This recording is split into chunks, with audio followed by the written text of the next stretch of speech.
ஷெல்லில் petrol போடுற அளவுக்கு நான் பணக்காரன் இல்லை, வேறு வழி இல்லை. இவன் ஆயிலும் வச்சுருக்க மாட்டான், டென்ஷன் ஆக்குவான் இவன். இன்றைக்கி பெட்ரோல் போடலன்னா வண்டி போகாது, ஆயில் போடலன்னா ஜாம் ஆயிரும். என்னடா அவ்வளோ பேர் இருக்கிறீங்க டேய்?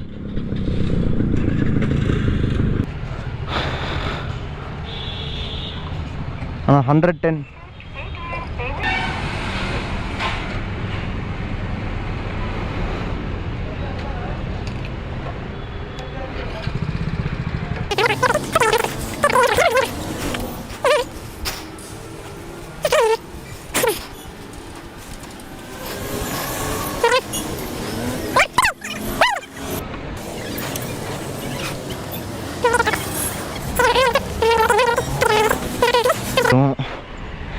ஏன்டா இப்படி கஸ்டமர் சர்வீஸே இல்லை.